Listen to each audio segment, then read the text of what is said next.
You're listening to Ecto Portal, a journey into the unknown with Anthony Anderson and Verna Wilson. I hope that you are seated comfortably, with the light turned down and the curtains drawn.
Hello, once again, to another journey into the unexplored, the unexplained, the unknown. Ecto Portal. I'm Anthony Anderson, your host, and I'm here with my co-host, Verna Wilson. Hi, everybody. Are you ready to talk about things you don't talk about with your friends, or do you talk about them with your friends? Maybe they do, and they're embarrassed by that. Maybe they do. I don't know. I talk about it with my friends. Well, after today's show, you can talk to your friends about this, right? You can, absolutely. So what's today's show about? It's about Sarah Tillinghast. She was known as the vampire of Rhode Island, and she was a young woman who died of tuberculosis, and everybody thought she was a vampire after that. And you'll see why. Amazing. When we talk Rhode about her. Island. You know, in Dark Shadows, part of it was shot around Rhode Island, so I thought Barnabas Collins was the only vampire of Rhode Island. Apparently not. Did the character die of tuberculosis too? No. But I'm just saying that there was more than one vampire up there in New England.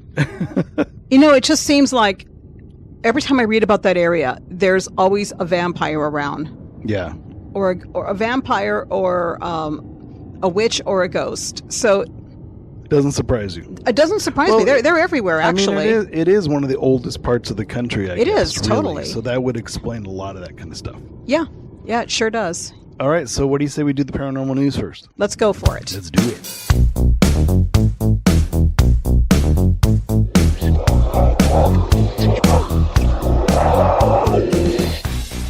And welcome to the paranormal news. Do you want to go first? Yeah, Okay. I have an interesting article. They mentioned that that aliens could learn our language, and it might be possible through AI. Oh. And, you know, I have a feeling that the aliens... What do you think about AI? Just curiosity before you go on. What is your feelings about AI in general? Well, I think it could be useful for a lot of things. Yeah. It could also be harmful, too. Yeah, I know a lot of crime cases they're starting to solve using AI. I think that it's useful for stuff like that. Yeah. And also for studying... For studying things that you don't necessarily want to get close to. Yeah. But an AI, you can send AI to study something or to look into something that would be hazardous to somebody else. Yeah, I was thinking of something like SETI, where they have to go through hours and hours of audio. That AI would be ideal for that. Missing persons, I know they're using it to missing look at, persons, yeah. like, pictures and photographs around the country. Or even going world. into areas where it's harmful to people, but sending AI to look and bring back information. Yeah. Yeah. Yeah. A lot of it, I mean, people may say, oh, well, those are arduous tasks. And they are. Yeah. Of a lot of research and just exhaustive material. But AI is able to do that and do that faster than a human. Put all the pieces together and say, hey, take a look at this, take a look at this, take a look at this. You're like, wow, this is something a human may have never found. So right. And I know it's the future, so no matter what my thoughts are, it's the future, and it's something that everybody's going to be used to years from now. Yeah. And they're probably going to listen to this podcast and kind of laugh at me, but that's okay. Well, we're just starting out. Yeah, it's okay to laugh at me. I don't know everything. If you're don't? listening 50 years from now, I don't know everything. Go ahead and laugh at me. But I do realize that it's the future, and it's just coming our way to get used to. Yeah, I mean, it's funny because I think it is the future, but I think it's going rapidly fast. It's accelerating. AI is really showing up in places I would never have thought it would. Well, it's going to replace SETI at home. Remember SETI at home? Well, it won't.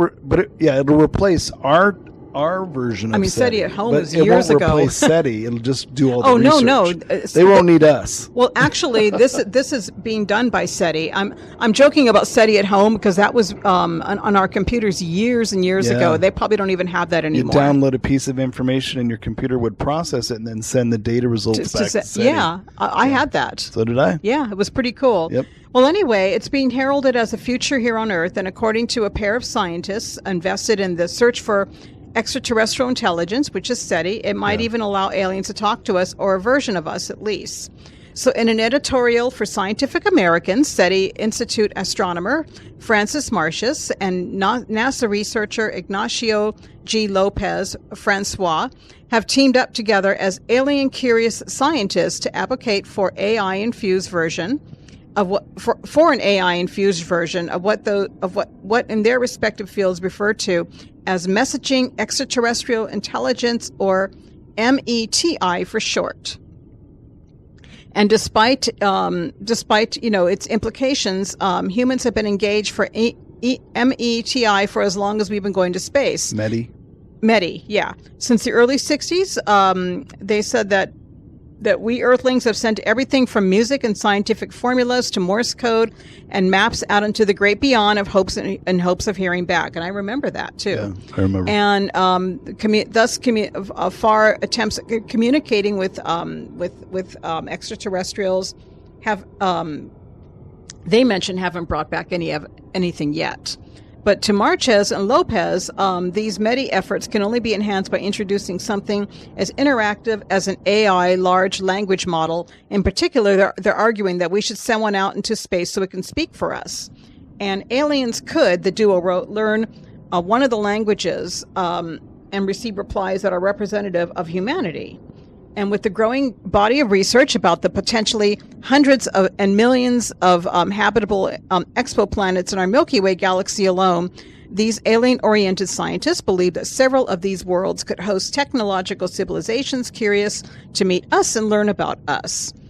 While one might argue that our current LLMS are not even up to snuff enough for humans to get much valuable communication out of them, these SETI scientists said that some open source models, such as those made by Meta and Mistral, could already be fine-tuning enough to act as human emissaries. So there's a little bit more to this. They said that after creating a human is that simulacrum fit for the stars, these alien-oriented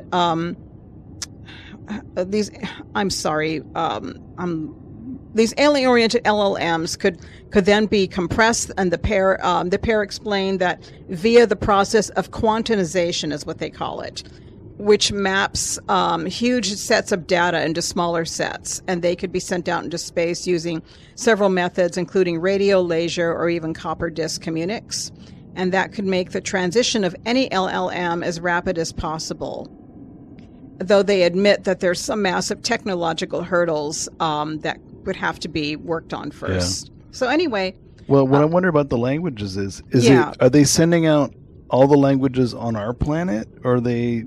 I imagine that's what you would do. Well, they mentioned by sending well-curated large language models into the cosmos will open the door into unprecedented exchanges with extraterrestrial intelligence, ensuring that our legacy continues even when we might not. So hoping that an alien race would latch onto one of these languages and be able to communicate or understand it or learn it. Sure.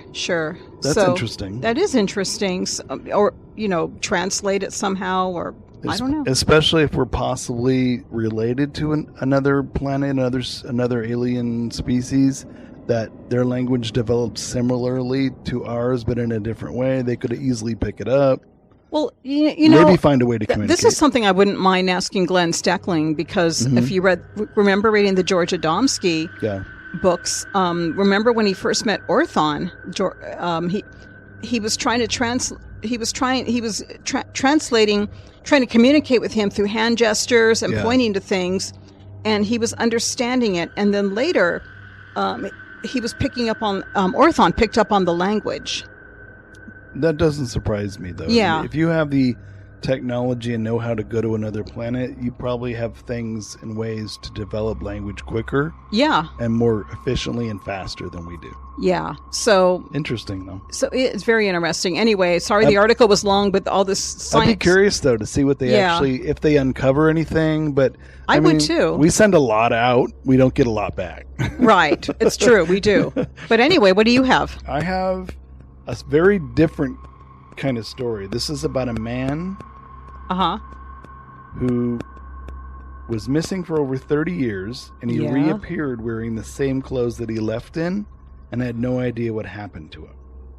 Oh, we've heard that story before. So I mean, something similar before. So his name is Vasil Gorgos, and he is 63 years old when he left his home in eastern Romania to go on a short business trip. And he was, as a cattle farmer, he's also a trader, and he often made a lot of excursions. And this time had bought his train ticket in advance before he left. Now the difference here is that on this fateful day in 1991, he didn't come home. But after those days turned into weeks and months and years, and there was no sign of Vasil, and his loved ones were forced to assume the worst. Mm-hmm. No leads or traces. They suspected that maybe he met up with some kind of bad foul play, endless questions. No one could answer anything. But on August 29th, 2021, 3 decades after Vasil's disappearance, his family was faced with the ultimate plot twist. A car stopped in front of their house, the same one that they had for the past 30 years, and stepped out in an old man looking confused. That man was none other than 93-year-old Vasil. Holy moly. He's wearing the same clothes he left in all those years ago. His pockets even contain the same train ticket that he was due to get on the train with. The car allegedly raced off before anyone had a chance to question the driver, but when asked where he'd been, he looked confused and said that he'd been at home. Maybe he was kidnapped. Well, he subsequently underwent a thorough medical examination, but doctors concluded that he was in a remarkably good health. And he had some neurological issues, but these were nothing unusual considering his age. The 93-year-old's memory of his home, his family, and his 30 years ago was near perfect. The issue was that for the past 30 years, he didn't remember anything. Didn't know what happened to him. Now, then he left his loved ones with even more questions than before, and of course, the story hit the headlines, and there were numerous theories about his whereabouts that flooded social media. Sounds almost like somebody was in a coma and came back. Maybe. The first theory was that he had simply decided to ditch his life and his family, possibly have taken a lover with whom he'd run away. And in this case, it's possible that he wanted to make amends, but his former family, with his former family before he passed away.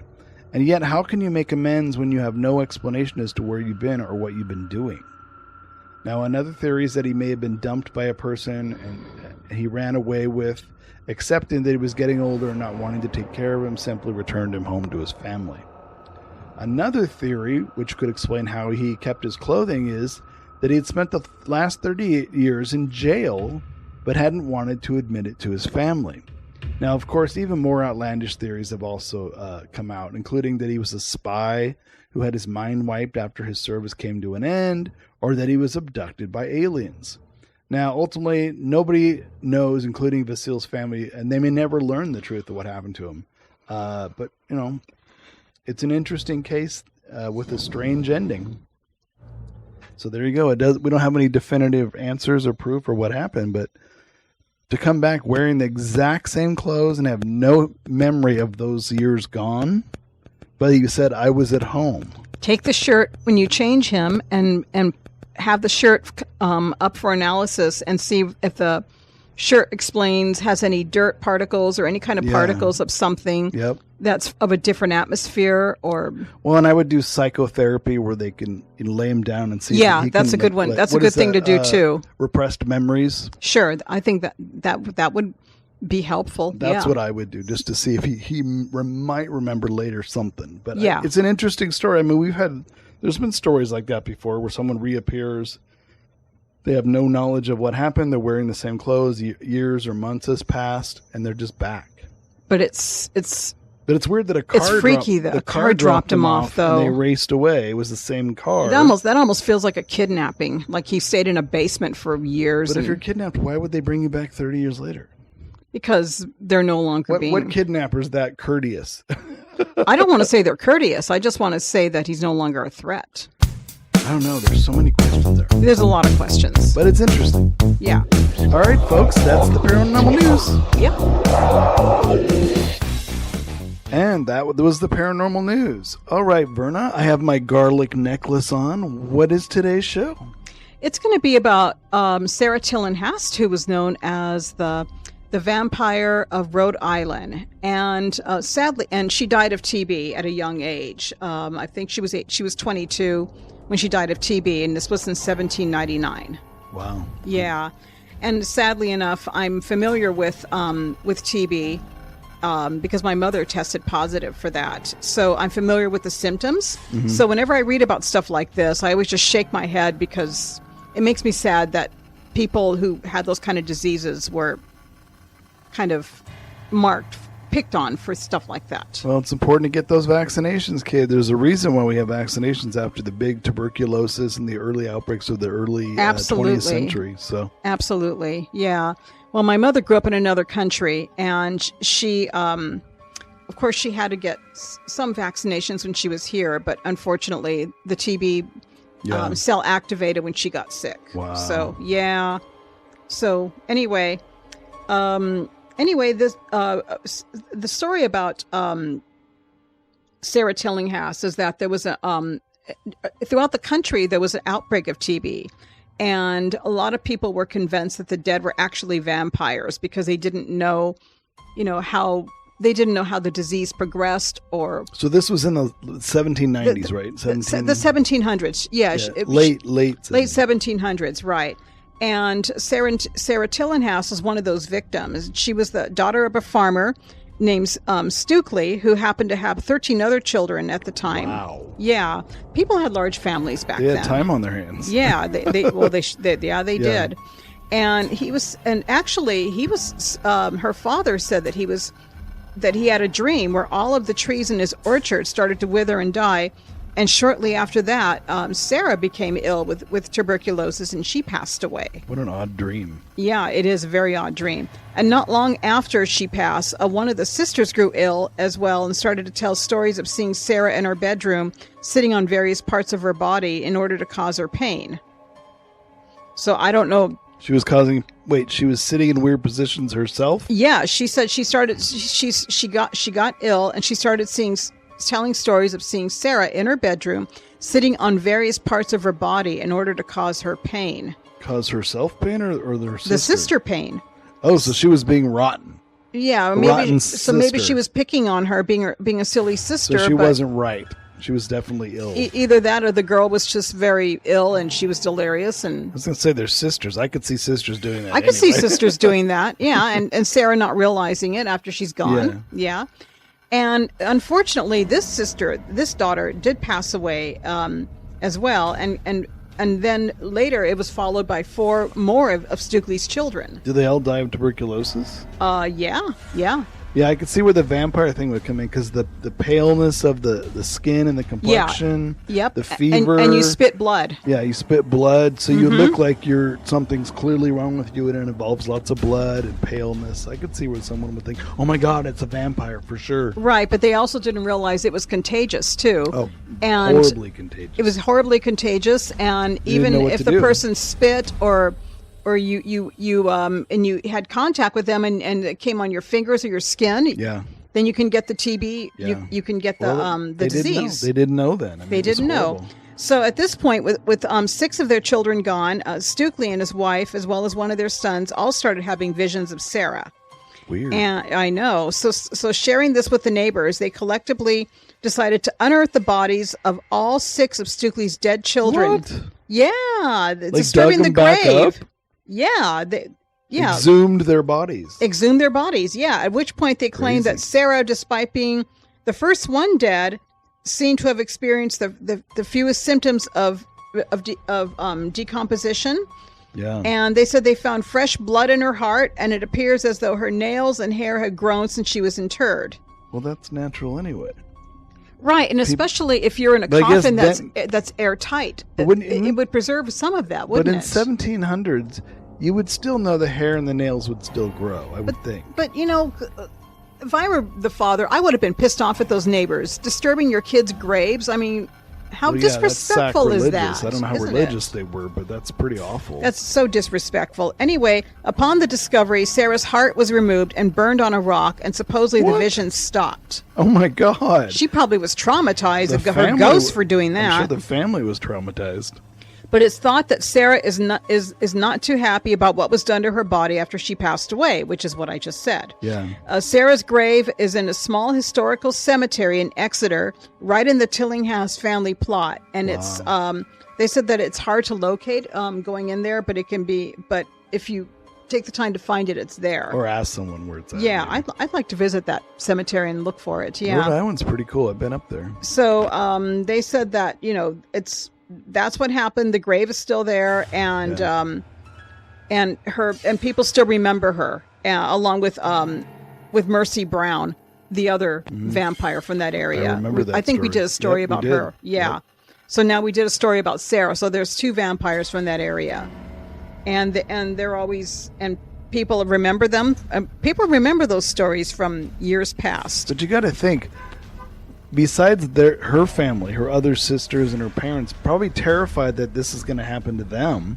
And a lot of them did die of it. So I'm sure the younger ones or whoever survived was just panicked. Like, is this going to happen to me? Am I going to die like my sisters? And the neighbors probably all panicked and thought, oh my God, this is a vampire. It's going to spread to us. Well, here's something else about Sarah, her personality. She lived in the late 1700s, and they said that she was a very dreamy girl, spending her days wandering small graveyards where revolutionary soldiers lay. Okay. She was known to bring a book of poetry to those places and seat herself on a grave slab and read for hours on end. And one day, as she returned from one of her visits, she said she was sick, and she took to her bed, and soon after that, she had a horrible fever, and within weeks, she was dead. So she caught TB from somewhere. Yeah, I'm sure she didn't catch it from the graveyard. So, that's a little bit about her personality, and They probably thought she was odd anyway. it was probably the kind of person. I hate to say this is probably the type of thing I would have done too. Yeah. Take a book and go someplace. But other like that people and- might have thought she was odd because of that. So when they mention vampire, they immediately think, oh, of course it's a vampire. She must be a vampire. Look how weird she is. So anyway, they mentioned that the family was still grieving when her brother James came down to breakfast, looking pale, shivering, and complaining of a weight on his chest. And he claimed that Sarah had come to him and sat on his bed, which I'm not surprised. Of course, she's going to visit her, A her visitation. siblings. And the parents thought it was nothing but the grief. But he kept insisting, and it kept playing tricks with his mind. How old was he? Does it say? Doesn't say? They don't say how old James was, Okay. but they said that he was getting really sick, and he was getting paler, and he can barely breathe. So and it's interesting. He was close to death's door, and he had a visitation from his sister. Yeah, and they said that soon after he was also dead. Interesting. Right Yeah. before. That's interesting. So they said that it was just those 2. It started with those 2. Shortly after, 2 more children died, and Wow. they both those children also claimed that Sarah visited them. And they said that the parents were getting scared, and it meant that she was returning to draw. They claimed to draw life from remaining family members. well, I if think the- she was returning just to warn them. I think so too, or comfort them, knowing that Comfort they were them, going to yeah. die. People thinking vampire because she was with each And one of of course, them. the rumors spread throughout the town, and everybody was saying vampire because they Vampire. didn't Yeah, understand. Yeah. She's coming for you. Right, and so then not too, and then there were more deaths, and the victims claimed that it was Sarah that they saw right before the sickness hold them, took hold of them. It's almost the Salem witch hunt, only with a vampire. I know. So finally, Honor Tillinghast, which Yeah. was the mother, and she became sick, and she lay in her deathbed swearing that her lost children were calling out to her. So it looks like the family were actually trying to give warnings, and nobody understood. So they probably thought, this is a den of vampires, this whole family. Yeah. So anyway, that was when Snuffy Tillinghast, the father, actually his name was Snuffy. Snuffy. I thought it was Stukely, but anyway, Snuff. Sounds like a they call him cartoon Snuffy character. as well, like Snuffy Smith. Sounds like a lost Popeye the hillbilly. character. Doesn't he sound like a lost Popeye character? Well, yeah, but it also reminds me of the Snuffy Smith. Remember the hillbilly with Louise? Yep. Yeah, and he took he with the help of his farmhand Caleb. He went out early morning to the cemetery where she was buried, and he took with him a long hunting knife and a container of lamp oil. And that's when they started digging up her casket and opening its lid. And they, of course, that's when they were surprised because she wasn't composed at all. Her face, and that's and he's the one that cut out her heart. So she apparently still wasn't decomposed. So they said the neighbors cut out her heart, but they claim her father did. So somebody did it. He was caught up in the hysteria, probably because his wife and all his kids died. He's like, my God, they're vampires. We have to end this. Well, it's interesting that a father did it because other people claim the neighbors did it. Maybe he did it with the neighbors. We don't know. Well, he did it with his farmhand. Well, that's what I'm saying. Witnessing. I'm sure others. Yeah, it's that hysteria. It's definitely hysteria, but it's Can you imagine the grief that family went through with all of that? But why would you? This is hypothetical. Okay. I know you don't have the answer for this. But right. Why would you go through the trouble of digging up the casket, taking her out, carving out the heart, and then burning the heart on a rock? Why didn't you just torch the body? Maybe it was maybe. For vampire lore, it was supposed to be the heart instead of the whole body. Is it a little grislier to have to carve out your dead daughter's heart? But can you imagine, though, if he did the whole body, though, it would have caused, you would have to throw that in a bonfire, because that's a lot to throw in. That's a lot to burn. No, because usually they're lined with material. It would burn the body in the casket. Well, but he probably didn't want to be found out, because it was a cemetery and... But to carve out the heart, that takes a while. Oh, no, it did. He went out early in the morning with his farmhand to do it. I don't know. I can't believe I don't know. I don't know what his reasons were, but he did that. That's what I'm saying. I know you didn't have the answer, but I'm just saying it seems like a lot of work to just torch the heart. It seems like a lot of work. But you're right. It must have been ritualistic. This is the only way you can kill a vampire is by carving out its heart. And why would a father feel that way about his own daughter? Out of fear because of all what happened to his kids? Probably afraid of what's going to happen to him next. If his wife's gone, his kids are gone. Of course, now we know about diseases spreading, and we realize that the kids all caught it. Everybody caught TB. Thank God we have vaccinations again. That's all I can say. Well, it's interesting with TB because it's still rampant in a lot of countries. Yeah. And they have help for it, but there's different strains of it. Some of it you can help, and some of it you could. I think still needs help.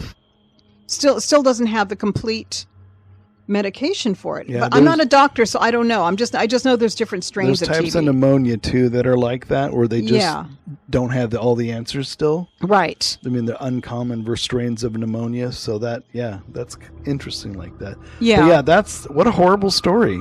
Right, and I don't think they caught on that TB cells, that you can catch TB until maybe later in the 20th century. I was going to say, it was like 1910, 1912 outbreaks. The Spanish flu, when you had tuberculosis big time. Yeah, so wow. that took a long time for people. How many vampire burnings did we have up until then? Well, we read about Mercy Brown, so but I'm sure there's a lot more there's more we don't know. Yeah, so that's sad, though. It's really sad. It is really sad. Thank God we've gotten better as a species. Well, better scientific medical care. And, science is important, kids. And also, I'm going to give a shout out to all the mediums who realize that sometimes our relatives come in and we see them because they care about us, not because they're trying to haunt us. They're not trying to make you a vampire. Right, exactly. Yeah. So that's good. Yeah, so that's Sarah's story. I hope Sarah's at peace. Yeah, that's interesting. I hope her family's at peace. Well, they're all together in the graveyard. The Yeah. family plot. If I'm ever in that area, I should visit that graveyard and put some flowers there. There you go. Yeah. All right, folks. There's another episode of Ecto Portal, and until next week, we'll say goodbye. Bye, folks. See you next time.